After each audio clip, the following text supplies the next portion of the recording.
أعوذ بالله السميع العليم من الشيطان الرجيم بسم الله الرحمن الرحيم الحمد لله رب العالمين وبه نستعين وصلى الله على سيدنا محمد وأخوته الطاهرين وعلى الله دائم أجمعين. Une vidéo concernant toujours la jurisprudence de la secte Bakri sur les choses permises de faire, ce qui est permis de faire dans la prière. Là vous allez voir vraiment le ridicule des mukhalifines. D'ailleurs, le titre, je vais l'appeler comme ça de la vidéo, je vais marquer les choses permises durant la prière, entre parenthèses le ridicule des mukhalifines, car vraiment on va aller très très loin dans le ridicule. Bon, il y a des choses qui sont communes à nous,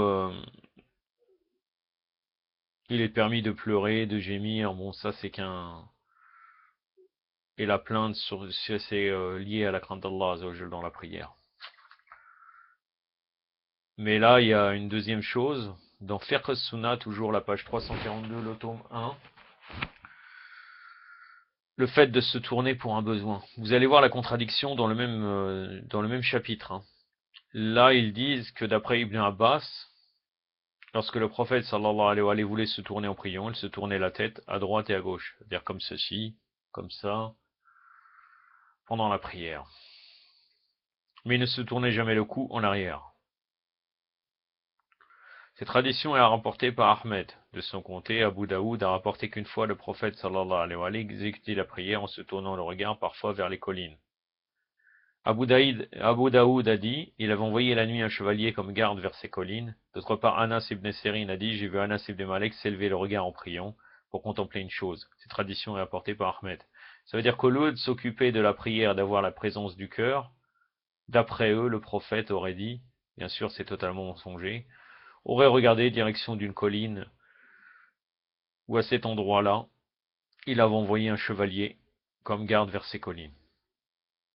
Alors qu'à ce moment-là, il doit être avec Allah, il pense au chevalier. C'est-à-dire, il n'a même pas la présence du cœur. Mais tout ça, c'est des hadiths pour montrer, pour dire, justifier ce que faisaient les califes usurpateurs et leurs actes, qui n'avaient rien à voir avec l'islam, pour les attribuer au prophète, sallallahu alayhi wa sallam. Après, Sayyid Saberk nous dit, cependant, si le fait de se tourner n'est pas nécessaire, il est alors détestable, car elle contredit la crainte d'Allah et l'empressement auprès de lui. C'est-à-dire que d'un côté, il dit que le prophète regardait, et en même temps, il dit que c'est détestable et ça contredit la crainte d'Allah. Ajib. Aïcha, la'natullah alayha, a dit, j'ai demandé au messager d'Allah, sallallahu alayhi wa sallam, à propos du fait de se tourner la tête durant la prière. Il a répondu, c'est un larcin que Satan dérobe à la prière du serviteur. C'est-à-dire, Shaitan touche le prophète, puisqu'il regarde à gauche, à droite, il regarde à une colline. A'udhu billah, vraiment, c'est lamentable. Ce hadith est rapporté par Ahmed, Bukhari, Nisari et Abu Daoud. De ce côté, Abu Darda a rapporté selon un hadith marfour, que le messager d'Allah, sallallahu alayhi wa sallam, a dit, ô gens, méfiez-vous de vous tourner la tête en priant, car celui qui le fait, sa prière est invalide. Si vous ne pouvez pas l'éviter dans la prière bénévole, soyez alors plus ferme dans la prière obligatoire.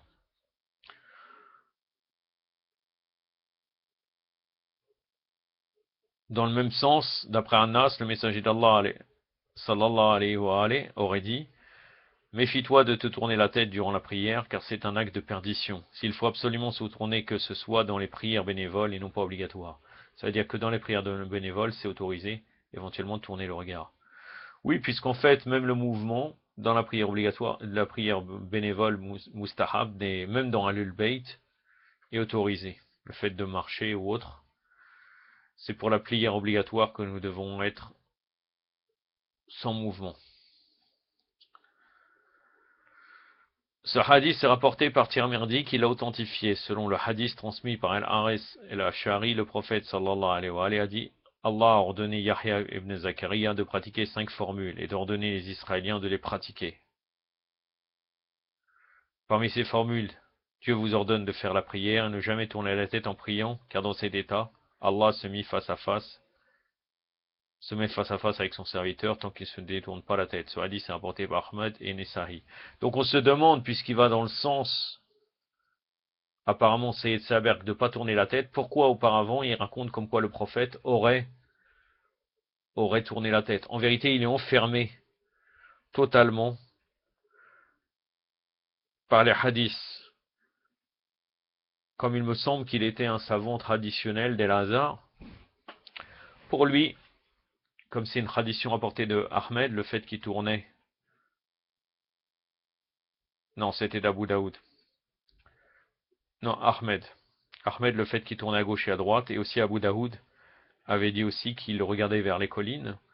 Comme lui, ça fait partir des 6 sahih, donc il est obligé de citer ce hadith. Donc en fait, il va pas en contradiction, il va en contradiction après en ramenant d'autres hadiths pour nous amener au fait qu'il faut pas tourner la tête. Encore une fois, une contradiction. Ce qui est étonnant, il nous dit que les Israéliens, bon, Bani Israël, ne tournaient pas la tête, et dans le même temps, il nous dit que le prophète tournait la tête. Allez comprendre quelque chose. Enfin, d'après Abu Dars, le prophète sallallahu alayhi wa sallam a dit, Allah observe attentivement son serviteur tant qu'il ne détourne pas la tête. Une fois il le fait, Allah l'abandonne.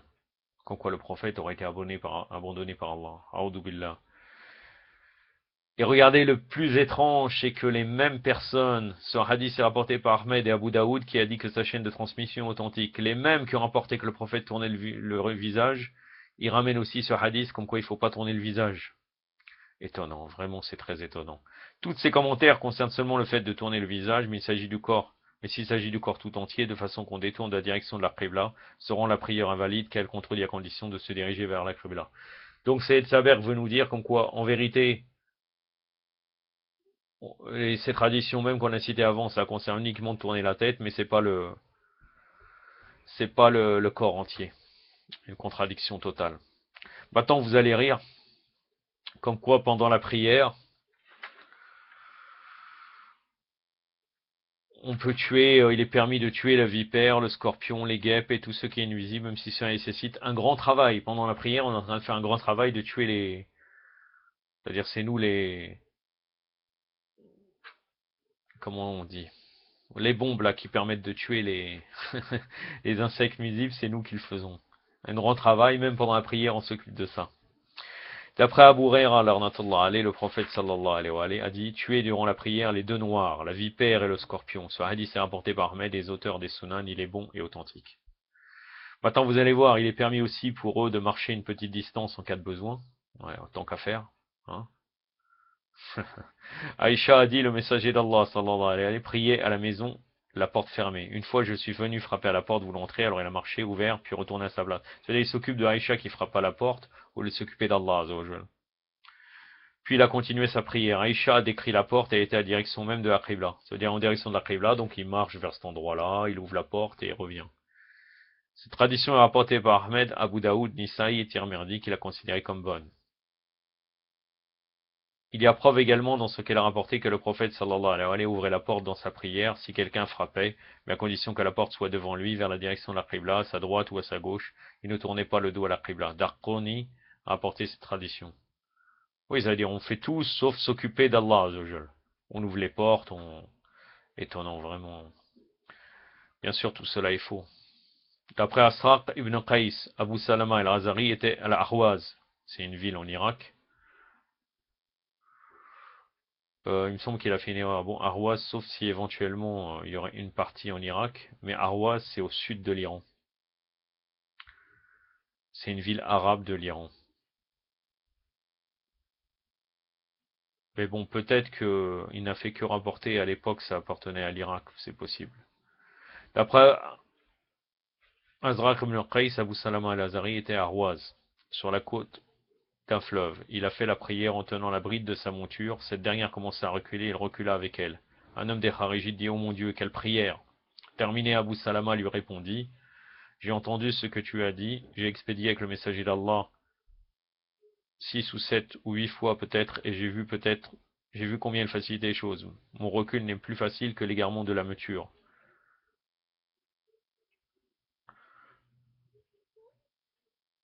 Voilà, et pour tenir sa monture, il s'est occupé il a tenu sa monture au lieu d'être resté concentré dans la prière. Et encore pire que ça, il entend les voix des autres, et au moins d'avoir la présence d'esprit, même admettons qu'on écoute les autres, normalement on doit se dire devant Allah, on doit montrer un exemple, on ne devrait pas, on devrait faire comme si de rien n'était. Là on écoute pendant la prière, et après la prière on répond. Quelle prière c'est ça, vraiment, c'est... La hawla wa la quwwata illa billah wal ghaliyyul azim. Abu Barza a fait 2 rakas dans une prière de l'après-midi étant en voyage. Ahmed, Bukhari et Bayhaqi ont rapporté ces traditions qu'en fait de marcher beaucoup, El Hafez, dans son livre Fatih, a dit tous les ulamas sont d'accord que marcher beaucoup dans la prière obligatoire l'abroge. Ce qui explique que Abu Barza n'a pas marché beaucoup. Bon, nous passons à autre chose de ridicule. Saluer et parler à celui qui exécute la prière la permission à ce dernier de répondre par des gestes. Comme les mukhalifines. De toute façon, les mukhalifines font ça. Ils tapent des mains. Je dis comme les mukhalifines alors que ça, c'est un livre des mukhalifines, pardon. Oui, c'est ça. Ils saluent, ils font des signes, ils tapent des mains, ils font tac, tac, tac, je sais pas quoi, ils bougent dans tous les sens au lieu de se concentrer à la prière. C'est vraiment étonnant. Alors que dans la jurisprudence dans les deux, bien sûr, les mouvements légers sont autorisés, mais pas à ce point-là. Et d'ailleurs, normalement, le véritable Mouwali al-Bayt, il essaye de pas du tout bouger. Normalement, il est avec Allah Azza wa Jalla. On a l'exemple de nos imams qui ne bougeaient pas du tout. Donc c'est vraiment une contradiction. D'après Jabir ibn Abdullah, le messager d'Allah sallallahu alayhi wa sallam était prêt pour partir chez Bani Mustaliq. Il me demandait, lorsque j'arrivais, je lui parlais. Il priait sur le dos de sa monture et me répondit par des gestes de la main et de la tête. Peut-être il fait comme ça, ou je sais pas. Ajib. Terminé, il me dit, je n'ai fait cela que parce que je priais. Ahmed et Muslim ont rapporté ce hadith.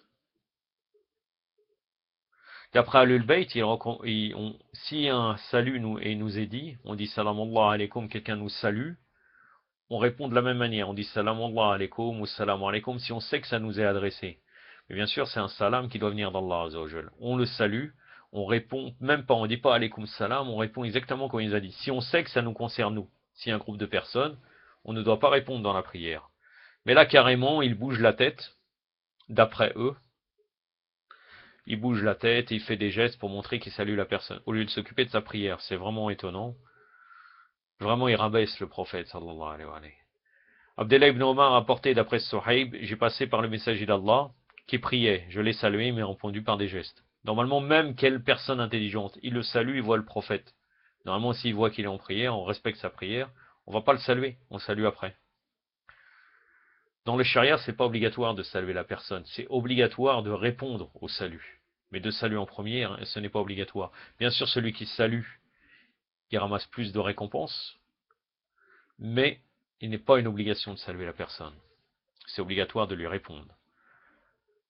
Donc là, on voit le prophète en train de faire la prière, c'est comme si on veut le déranger, malgré que normalement il est avec Allah. Vous croyez qu'il s'occupe, lui il est au-dessus, il est dans les 7 cieux quand il fait la prière. Sallallahu alayhi wa sallam.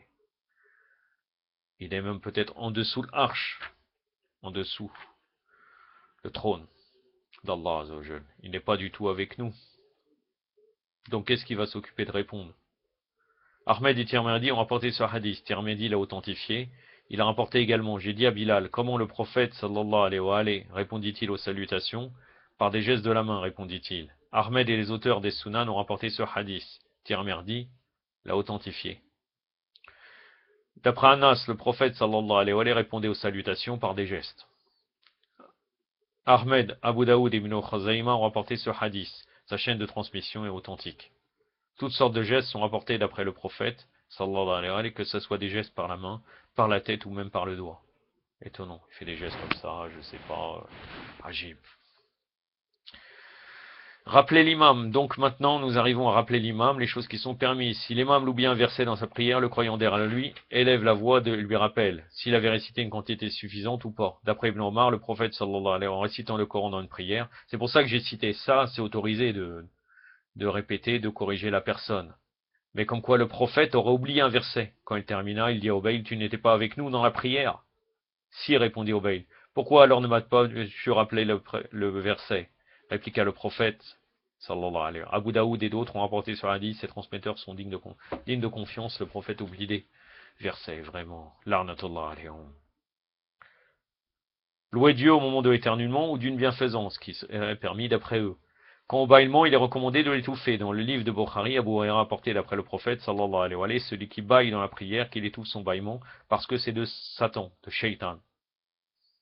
Ça existe aussi chez nous.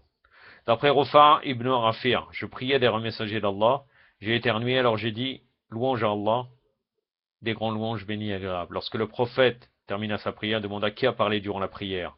Mais personne ne répondit à cela à 3 reprises. Alors, troisième fois, Rufa' dit, c'est moi au messager d'Allah. Alors que le prophète, il peut savoir exactement qui parle. Mais rien, qui a parlé, je sais pas. Comme une personne surprise, vraiment, c'est... Par celui qui tient l'âme de Mohammed entre ses mains, dit le prophète sallallahu alayhi wa sallam. J'ai vu 30 fois, 33 ans, je suis disputé qu'il va la faire monter avant les autres. Le fait qu'il a dit Alhamdulillah dans la prière. C'est même pas sûr que c'est autorisé, mais bon. Allah kulli hal. Nisaï et Muslim ont rapporté ce hadith. Bukhari l'a rapporté selon une autre version. Maintenant, résumé des actes permis dans la prière. Alors là, on va aller très très loin dans le délire. Et après, on sera réciter du Coran et se distraire dans la prière. Carrément se distraire dans la prière. Donc, Ibn al-Qayyim, le fameux élève d'Ibn Taymiyyah, a résumé les actes permis dans la prière, que le prophète exécutait, que le prophète faisait. Imaginez-vous, vous allez voir. Le prophète sallallahu alayhi wa sallam priait alors qu'Aïcha s'était entre lui et la Qibla. Aïcha ne respectait même pas la prière du prophète. Il lui fait signe lorsqu'il veut se prosterner. Elle rétrécit ses pieds. Quand il se redressa, les étendit de nouveau. C'est-à-dire, elle joue avec le prophète. Le prophète sallallahu alayhi wa sallam était en prière lorsque le démon va lui couper la prière. Le démon, il vient. Il vient pour le prophète. Allahu Akbar.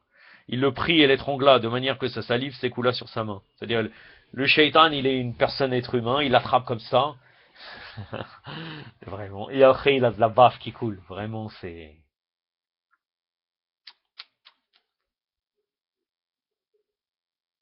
Il priait sur sa chair, elle était 3 marches, et s'inclinait sur elle, mais au moment de la prosternation, il descendit, se prosterna par terre, puis remonta sur sa chair. Qu'est-ce qu'il fait sur le mimbar pour faire la prière? Il priait, une bête est venue passer devant lui, il la poussa et s'avança jusqu'à ce qu'on de se coller au mur devant lui. La bête passa alors derrière lui. Voyons. Vous voyez comment il rabaisse le prophète. Il priait, 2 filles de Bani Abdul Muttalib se querellèrent et se combattèrent, et les éloigna l'une de l'autre et reprit sa prière. Il interrompt sa prière ou bien refait sa prière pour se séparer des gens. Dans la version de Ahmed, elles vinrent aux genoux du messager d'Allah, alors il les éloigna sans arrêter sa prière. Il priait, un garçon passa devant lui, il lui fit signe de la main pour s'éloigner, alors le garçon s'éloigna. Il n'avait même pas de prière, le prophète, d'après eux. Une fille passa, alors il continua son chemin, quand il termina sa prière, il dit, elles sont plus têtues. Imam Ahmed, l'arnatullah, allait apporter ce hadith, il est mentionné dans le livre Sunan. Il soufflait dans sa prière, quand hadith, le souffle dans la prière et du propos, il n'a pas d'origine, revenant au prophète. Alors qu'on sait que souffler, c'est déconseillé. C'est déconseillé. C'est Saïd qui l'a rapporté dans son livre Sunan, d'après Ibn Abbas, dans son dire, s'il est vrai qu'il pleurait dans ses prières et qu'il sautait dans ses prières. Ali ibn Abi Talib, Ali salam, oui, dit radiallahu anhu, dans ce, comment il a dit, c'est Gad Saber, a dit le messager d'Allah, sallallahu alayhi wa sallam, m'avait préservé 1 heure du jour pour le visiter. Lorsque je vins à lui, je demandais permission, il tout sauta s'il priait, ou me donnait la permission s'il était libre. Ce qu'on voyait tous pour dire à la personne de rentrer pendant la prière.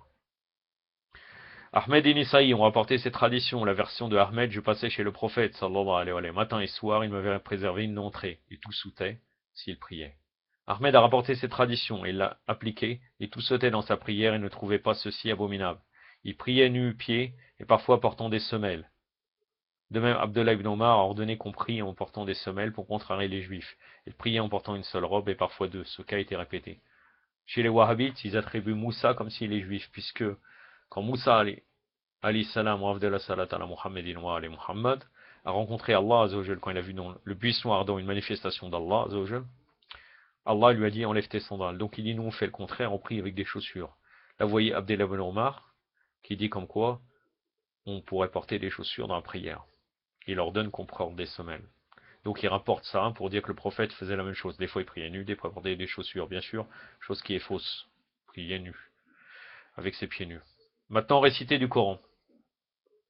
Toqwan, esclave affranchi de Aïcha, l'a guidé dans la prière pendant le mois de Ramadan en récitant du Coran ouvert devant lui. Alors qu'en fait c'est faux. Quand on prie les prières obligatoires, on n'a pas à ouvrir du Coran.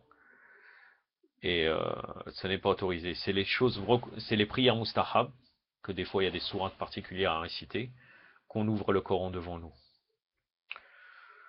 Malek a rapporté cette tradition, c'est la doctrine des Shafi'ites. Nawawi a dit, s'il ouvre les pages du Coran, sa prière ne s'annule pas. S'il lit quelque chose autre que le Coran dans son intérieur, sa prière ne s'annule pas, même si cela prend du temps, mais il est arboré. C'est-à-dire dans sa tête, on lit autre chose dans le Coran. Pendant la prière, on lit autre chose que du Coran dans notre tête. Et ça n'annule pas la prière. Shafi'i, dans son livre Imla, a mentionné ceci. Se distraire dans la prière. Alors là aussi, c'est aberrant, et je terminerai ici. D'après Abu Huraira, le prophète sallallahu alayhi wa sallam a dit, lorsqu'on appelle à prière, le démon s'en va lâcher des vents. Ça veut dire il souffle. Pardon. Le démon s'en va lâcher des vents pour qu'on n'entende pas l'appel. Lorsqu'il se termine, il revient et attend lorsqu'on appelle à l'exécution de la prière, il s'en va de nouveau lâcher des vents. Le deuxième appel à prière terminé, il revient distraire les personnes dans leur prière. Il dit souviens-toi de ceci, souviens-toi de cela. Ça veut dire il fait des waswas aux gens. Le croyant ne se souvient plus alors du nombre des rakas qu'il a accomplis, à ce moment qu'il exécute de prosternation lorsqu'il s'asseye. Muslim ont rapporté, et Bukhari ont rapporté ce hadith. Bon, de toute façon, ça existe, le shaitan qui vient pendant la prière. Il n'y a pas trop de problème dans ce hadith, en gros. Bukhari a dit, Omar a dit, je prépare mon armée dans la prière. Comme quoi il pense à son armée au lieu de penser à Allah. Même que la prière dans ce cas est authentique et acceptée, le croyant doit s'adresser dans sa prière sans réfléchir au sens des versets et au jugement de chaque acte. Chez Abu Daoud, Nisa'i ibn Hibban, d'après Ammar ibn Yasir, j'ai entendu le prophète sallallahu alayhi wa sallam dire, lorsque l'homme termine sa prière et quitte l'endroit, le 10e de sa prière seulement lui est écrit, le 9e, le 8e, le 7e, le 6e, le 5e, le quart, le tiers, la moitié. C'est-à-dire que là, quand il pense à autre chose. Bazar a rapporté d'après Ibn Abbas que le prophète sallallahu alayhi wa sallam a dit, Allah subhanahu wa ta'ala a dit, j'accepte la prière de celui qui s'humilie devant moi, ne s'enorgueille pas devant mes croyants, ne s'endort pas en insistant sur le péché, celui qui cesse de se rappeler de moi, qui a pitié envers les pauvres, les passants, les voyageurs, les veuves, les accidentés, les affligés. Celui-là est une lumière semblable à celle du soleil, je le protège et prends soin de lui par ma majesté. Je fais que mes anges prennent soin de lui, je lui accorde lumière dans l'obscurité et du savoir dans l'ignorance. Celui-là, parmi les autres croyants, ressemble au Ferdoz dans le paradis. Le Ferdoz est le meilleur degré du paradis. Abu Daoud a rapporté d'après Zayd ibn al-Khalid que le prophète sallallahu alayhi wa sallam a dit, celui qui fait ses ablutions à la perfection puis exécute 2 rakas sans s'y distraire, tous ses faux passés lui sont effacés.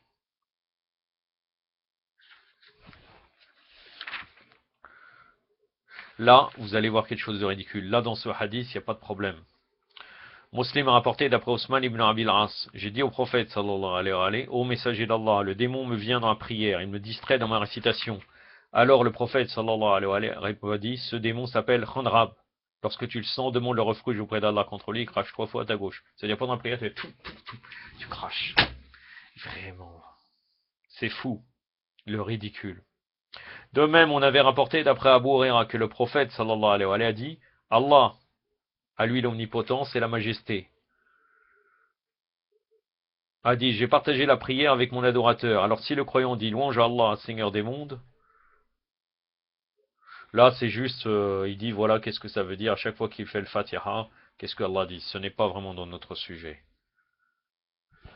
J'ai terminé mon sujet, vous voyez encore une fois que c'est totalement ridicule, les mukhalifines, ce qu'ils racontent dans leurs livres et dans leur jurisprudence. Yaktafi min rada wa sallallahu alayhi wa sallam Muhammadin wa atrati wa tahirin.